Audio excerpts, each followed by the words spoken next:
Imagine you're walking down a well-worn trail, making steady progress, and suddenly a 30-foot concrete wall drops right across your path. For anyone studying Mandarin right now, that wall is the Hanyu Shuiping Kaoshi, the official Chinese Proficiency Test. The exam is currently in the middle of a multi-year transition to version 3.0. Under the old 2.0 standard, passing level 1 was a low-friction milestone. It required you to know exactly 150 vocabulary words. That system is being replaced. Official educational platforms and test centers have already begun implementing the 3.0 requirements. The new HSK 3.0 Level 1 exam requires 500 words. Because the transition timelines overlap, students are currently caught between two systems, forced to choose between sticking to the old curriculum or adopting the much heavier new one. Tripling the vocabulary for the very first level means the initial barrier to entry has moved. You're now committing to hundreds of additional study hours just to reach the first rung of the ladder. This shift means casual study is no longer enough to clear the gate. You have to make a deliberate choice about how you allocate your time. There are only so many hours in the day to study a language. You're facing two paths. You can choose strategic credentialing, optimizing your habits entirely for certificates, or you can choose holistic fluency, sacrificing test prep to focus on real-world speaking. To decide, we need to look at the objective return on investment.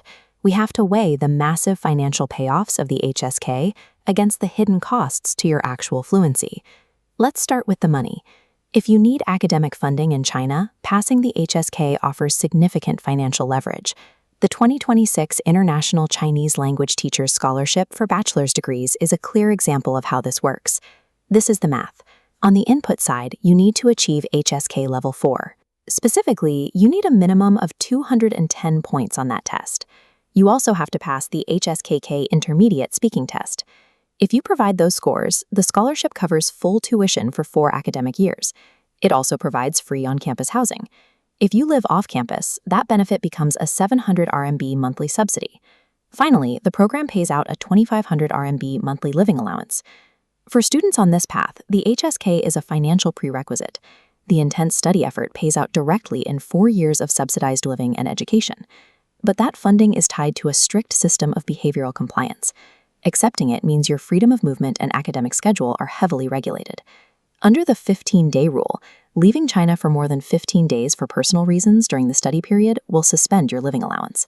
There is also the academic risk. You are subject to a mandatory annual assessment. If you fail, you lose the scholarship entirely.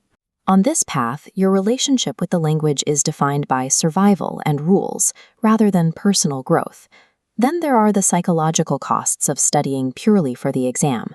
Researchers call this the washback effect. It describes how the existence of a high-stakes test changes the way teachers teach and students learn. In the beginning, this effect is usually positive. Using the HSK 1 and 2 lists provides clear targets. This structured feedback helps beginners build confidence and see their progress in real time. This sense of accomplishment actually increases the number of hours beginners are willing to put into their studies. But at advanced levels, HSK 5 and 6, the washback effect becomes a hindrance. This creates the Fluency Trap. To handle advanced reading sections, students fall into shallow learning. Instead of using native media, you grind through rote memorization, skipping conversation and cultural context to survive the exam. This results in paper fluency, students who score high on a written test but can't navigate a real conversation. This loop is also linked to increased test anxiety and learner burnout. Over-optimizing for the HSK at the advanced level can actually degrade your ability to speak Mandarin and ruin the interest that brought you to the language in the first place. Now that we have the financial data and the research, we can map out your optimal strategy. We'll use this decision matrix, comparing your goal, funding versus fluency, against your current level. If you need a funded degree, you are the ROI optimizer. You should treat the test as a necessary financial step.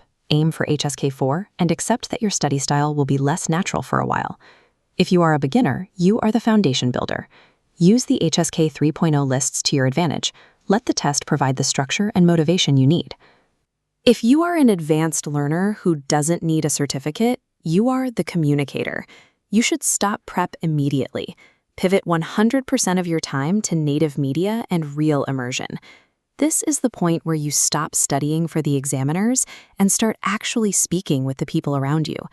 The HSK is a tool, a servant for building foundations and qualifying for funding, but a master that will stunt your fluency if you let it control your entire journey.